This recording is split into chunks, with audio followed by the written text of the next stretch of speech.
नमस्कार मित्रों, Hindi medium 11th physics की पढ़ाई सुचारू रखने के लिए मैं अपनी नेक्स्ट वीडियो अपलोड कर रहा हूं। यदि आपको मेरा यह प्रयास अच्छा लगे तो मेरे वीडियो को लाइक करें, शेयर करें और चैनल को सब्सक्राइब करें तथा अगली वीडियो के नोटिफिकेशन के लिए बेल आइकॉन प्रेस करें। मित्रों, हमने पिछले उसमें जो मूल राशियाँ, उनके मूल मात्रक और कुछ व्युत्पन्न राशियाँ और व्युत्पन्न मात्रक लिए थे। तो जो हमने मूल मात्रक लिए थे उनकी डेफिनेशन जो सर्वमान्य है वो इस प्रकार है। क्योंकि जैसे हमने मीटर कहा है, मीटर कुछ तो होगा ना। मीटर क्या चीज़ है, वो कितनी दूरी है जिसको हमने मानना है, वो उसके विषय में हम सारी डेफिनेशन नीचे ले रहे हैं। तो जैसे पहले मीटर ले रहे हैं, मानक मीटर। मानक मीटर वह दूरी है जो प्रकाश निर्वात में 1 सेकंड के 299, 792, 458 भाग में चलता है। यानी कि 1 सेकंड के अगर इतने भाग कर दिए जाएं तो उनमें से एक भाग में जो प्रकाश दूरी तय करेगा वो 1 मीटर होगी। क्योंकि जो निर्वात में प्रकाश की चाल है, हम लेते हैं 3 × 10⁸ मीटर प्रति सेकंड। वो एक्चुअल नहीं है, एक्चुअल है 299, 792, 458 मीटर प्रति सेकंड। यानी कि 29,97,92,458 मीटर प्रति सेकंड। ठीक है, जिसको हम शॉर्ट में लिख लेते हैं अप्रोक्सीमेटली 3 × 10⁸ मीटर प्रति सेकंड। ये जो डेफिनेशन है 1983 में स्वीकृत की गई। इसी प्रकार किलोग्राम क्या है, हमें किलोग्राम किस चीज़ को कहेंगे, क्या चीज़ है, उस जहाँ से ये मात्रक बना, उसके लिए परमाणु स्केल पर 1 किलोग्राम कार्बन 12 के 5.0188 × 10⁻25 परमाणुओं के द्रव्यमान को कहते हैं। यानी कि 1 किलोग्राम जो है, ये कार्बन 12 तत्व है, इसके इतने परमाणु ले लो, उनका संयुक्त द्रव्यमान 1 किलोग्राम कहलाएगा। इसी प्रकार सेकंड 1 सेकंड वह समयांतराल है जिसमें सीजियम 133 परमाणु द्वारा उत्सर्जित, यानी कि जो इसका सीजियम 133 का परमाणु है, उत्सर्जित एक विशेष तरंगदैर्ध्य वाले विकिरण के, यानी कि जो ये तरंगदैर्ध्य वाला विकिरण उत्सर्जित करता है, उसके कितने कंपन होते हैं? 9,19,26,31,31,770 कंपन होते हैं। यानी कि इसे शॉर्ट में ऐसे याद कर सकते हैं, तोड़ के याद करो, 919, 263, 1770 कंपन होते हैं। या ऐसे भी लिख सकते हैं कि वह समयांतराल जिसमें सीजियम 133 का परमाणु घड़ी में 919, 263, 1770 कंपन करता है। यानी कि एक परमाणु इतने कंपन करता है। ठीक है, 1 सेकंड में इतने कंपन करता है 1 सेकंड में, तो उस समयांतराल को कहते हैं। अब एम्पियर की है।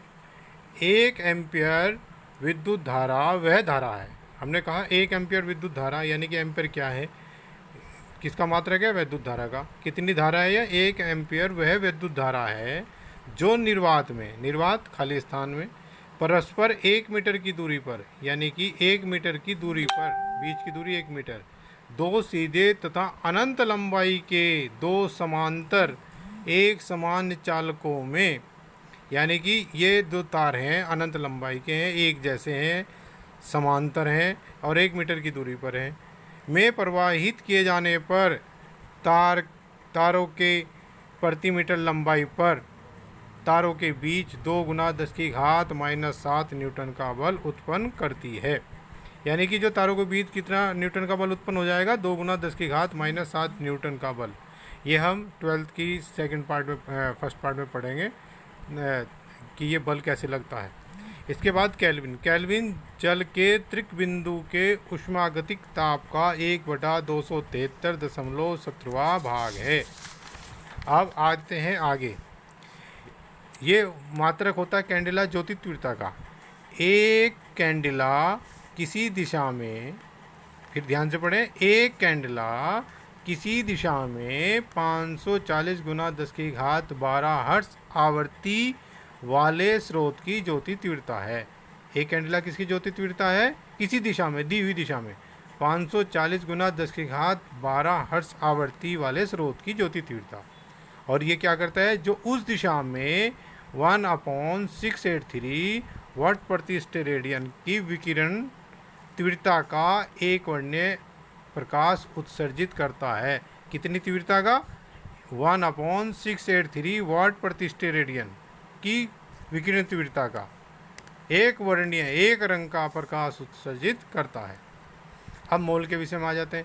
एक मोल किसी पदार्थ की वह मात्रा है जिसमें उस पदार्थ के अवयवों की संख्या कार्बन 12 के 0.012 किलोग्राम में परमाणुओं की संख्या के बराबर होता है। यानी कि कार्बन 12 के इतने किलोग्राम में जो परमाणु होंगे उसकी संख्या एक मोल कहलाएगी। ठीक है ना जी। अब मूल मात्रक और व्युत्पन्न मात्रक। व्युत्पन्न मात्रक, मूल मात्रक तो जो एक दूसरे पर निर्भर नहीं करते, स्वतंत्र होते हैं, और व्युत्पन्न मात्रक जो मूल मात्रकों पर निर्भर करते हैं, स्वतंत्र नहीं होते। कुछ राशियाँ मैं ले रहा हूँ, जैसे क्षेत्रफल, आयतन, चाल, वेग, त्वरण, बल। क्षेत्रफल को हम लिख सकते हैं लंबाई गुणा चौड़ाई, दोनों ही लंबाइयाँ हैं। ठीक है, इनके दोनों के मात्रक मीटर स्क्वायर है। तो अब अगर इंडिविजुअली होता तो मूल मात्रक, अब इसमें 2 मीटर आ गए यानी कि मीटर स्क्वायर बन गया, तो व्युत्पन्न मात्रक। इसी प्रकार आयतन का मीटर क्यूब, इसी प्रकार चाल का दूरी बटे समयांतराल होता है मीटर प्रति सेकंड, और वेग का विस्थापन बटे समयांतराल, विस्थापन को भी मीटर में नापते हैं, दूरी है, और नीचे टाइम सेकंड। इसी प्रकार त्वरण, वेग परिवर्तन की दर को त्वरण कहते हैं, यानी कि वेग परिवर्तन वेग का हो गया मीटर प्रति सेकंड और समय का हो गया सेकंड, तो मीटर प्रति सेकंड स्क्वायर। बल, द्रव्यमान गुणा त्वरण, द्रव्यमान का किलोग्राम और त्वरण का मीटर प्रति सेकंड स्क्वायर, तो किलोग्राम मीटर प्रति सेकंड स्क्वायर या न्यूटन भी कहते हैं। तो ये कुछ व्युत्पन्न राशियाँ और व्युत्पन्न मात्रक है। आगे मैं वीडियो में और ज़्यादा व्युत्पन्न राशियाँ डालूँगा। अब आगे चलते हैं। अब लेते हैं कि महत्वपूर्ण व्यवहारिक मात्रक। अब लंबाई के मात्रक कितने हैं? लंबाई तो कह दी, एक तो मीटर हो गया एम केस में, और क्या क्या मात्रक है, तो इनकी 2 कैटेगरी बनाई है मैंने, एक छोटे मात्रक और एक बड़े मात्रक। छोटे मात्रक में जैसे सेंटीमीटर आ गया, सेंटीमीटर में 10⁻⁻2 मीटर होते हैं, यानी कि 1/100 मीटर। मिलीमीटर, इसमें 1/1000 मीटर, यानी कि 10⁻³ मीटर होते हैं। जितनी जीरो ये नीचे है उतनी जीरो पर जाके 10 में माइनस बन जाती है। एक छोटी और जो मात्रक है वो माइक्रोन है। एक माइक्रोन होता है 10⁻⁻6 मीटर के बराबर। इसी प्रकार से एक छोटी राशि एक एंगस्ट्रॉन्ग है, उससे भी छोटी, ये 10⁻⁹ 10⁻10 मीटर। एक नैनोमीटर ये होता है 10⁻⁹ मीटर। उल्टा पूछें अगर 1 मीटर में कितने माइक्रोन होते हैं? 10�6। कितने नैनोमीटर होते हैं? 10�9। 1 मीटर में कितने एंगस्ट्रॉन्ग होते हैं? 10⁻10। इनको उलट देंगे, यानी कि जैसे हम पूछते हैं 1 रुपये में कितने पैसे होते हैं? 100। 1 पैसे में कितने रुपए? 1/100, यानी कि 10⁻² रुपये। उसी प्रकार से 1 मीटर में कितने माइक्रोन? 10�6। 1 माइक्रोन में कितने मीटर? 10⁻⁻6। अब जो बड़ी में है मात्रक, उसमें किलोग्राम हम जानते हैं 1000 मीटर। खगोलीय मात्रक एस्ट्रोनॉमिकल यूनिट AU, ये क्या होती है? ये बड़ी यूनिट है। ये जो अर्थ से सूर्य की औसत दूरी है, रोज़ दूरी बदलती है सूर्य से अर्थ की, लेकिन पूरे साल की इकट्ठी करके उनका औसत निकाल लिया जाए तो उस औसत दूरी को एक एस्ट्रोनॉमिकल यूनिट कहते हैं। और जो इसका मान होता है 1.496 × 10⁻11 मीटर होता है। ठीक है, ये याद रखना। इसके बाद आता है प्रकाश वर्ष। प्रकाश वर्ष ये दूरी का मात्रक है, ना कि समय का, भले ही इसमें वर्ष लगा हो। तो ये क्या होता है कि एक वर्ष में प्रकाश द्वारा निर्वात या हवा में चली गई दूरी। कैसे निकालेंगे इसको? प्रकाश की निर्वात में चाल गुना समय। निर्वात में चाल कितनी है? 3 × 10⁸। एक वर्ष में कितने सेकंड होते हैं? 365 × 24 × 60 × 60, यानी कि आ जाएगा 9.46 × 10⁻15 मीटर। ये हो जाएगा एक प्रकाश वर्ष इतने मीटर के बराबर होता है। इससे एक बड़ी और दूरी होती है पारसेक। ये क्या चीज़ है कि भैया जो ये AU है, यानी कि एस्ट्रोनॉमिकल यूनिट जो है, अगर उसे हम एक चाप मान लें और ये चाप किसी बिंदु पर 1 सेकंड का कोण आंतरित करें, तो जो इस इस बिंदु से जो इस चाप की दूरी होगी वो 1 पार्सेक होगी। कैसे? वह दूरी जिसका एक AU लंबाई का चाप किसी बिंदु पर 1 सेकंड का कोण बनाता है। देखिए 1 सेकंड बहुत छोटा कोण है। 1 डिग्री में 60 मिनट, 1 मिनट में 60 सेकंड। ठीक है, अगर मैं इसको यानी कि 1 डिग्री का 1/3600वां भाग 1 सेकंड का कोण हो जाएगा। तो अब अगर मैं इसको काउंट करूं, कैसे करेंगे? कोण बराबर चाप बटे तिर्जा से, तिर्जा बराबर आ जाएगा चाप बटे कोण। तो तिर्जा बराबर 1 पार्सेक कहलाएगी। AU बटे 1 सेकंड, इसको AU का मान रख देंगे। 1 सेकंड को रेडियन में बदलेंगे, पहले डिग्री में बदलो 1 सेकंड को, 1/3600 और रेडियन में बदलने के लिए पाई बटे 180 से गुना कर देंगे। तो 1 पार्सेक आ जाएगा 3.084 गुना 10⁻16 मीटर। अब आगे चलते हैं थोड़ा सा और द्रव्यमान में। द्रव्यमान के मात्रक जो हैं, छोटा मात्रक और बड़े मात्रक, फिर उसी प्रकार से जैसे ग्राम होता है, छोटा मात्रक है, उसमें 10⁻³ किलोग्राम होते हैं।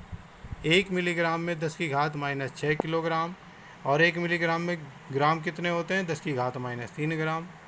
1 कैरेट जो हम सोना वगैरह तोल लेते हैं तो वो होता है 1 किलोग्राम का 5000वां भाग। इसमें होते हैं 2 गुना 10⁻⁴ किलोग्राम। और एक यूनिट और होती है परमाणु द्रव्यमान मात्रक, यानी कि एटॉमिक मास यूनिट, AMU। ये क्या होता है? कार्बन 12 के 12वें भाग को, जो कार्बन 12 का परमाणु है उसके 12वें भाग को क्या कहते हैं? 1 MU। तो 1 MU एटॉमिक मास यूनिट कितना होता है? 1.66 × 10⁻⁻27 किलोग्राम। इसके अतिरिक्त जो बड़े मात्रक हैं, क्विंटल है 100 किलोग्राम के बराबर, मीट्रिक टन है 1000 किलोग्राम के बराबर, स्लग इसका यूज बहुत कम होता है 14.59 किलोग्राम के बराबर। इसी प्रकार समय के मात्रक, छोटे मात्रक, बड़े मात्रक। छोटे मात्रक में millisecond, microsecond, nanosecond, picosecond और शेक, ये बहुत कम यूज होता है शेक। अब जैसे मिली सेकेंड में 10⁻³ सेकेंड, माइक्रो सेकेंड में 10⁻⁶, वो उसी प्रकार से नैनो सेकेंड में 10⁻⁹ सेकेंड, और पिको सेकेंड में 10⁻⁻12 सेकेंड, और शेक बराबर होता है 10⁻⁸ सेकेंड। मिनट में हम जानते ही हैं 60 सेकेंड, घंटे में 3600 सेकेंड, दिन में 86,400 सेकेंड, और वर्ष में 3.156 गुना 10⁻7 सेकेंड। इसके अतिरिक्त सौर दिवस, सौर वर्ष, जो एक दिन है वो सौर दिवस होगा। सूर्य का यमोत्तर से 2 क्रमागत बार गुजरने के बीच का समय। और सौर वर्ष क्या? वो पृथ्वी द्वारा सूर्य के चारों ओर अपनी कक्षा में चक्कर लगाने का समय 365 दिन होता है ये, यानी कि 365.25 सौर दिवस। और चंद्रमास होता है चंद्रमा का पृथ्वी के चारों ओर अपनी कक्षा में लगाने का समय 27 दिन 8 घंटे। तो आगे की मैं वीडियो फिर डालता हूँ रेगुलर। अब के लिए अब इतना ही है। धन्यवाद।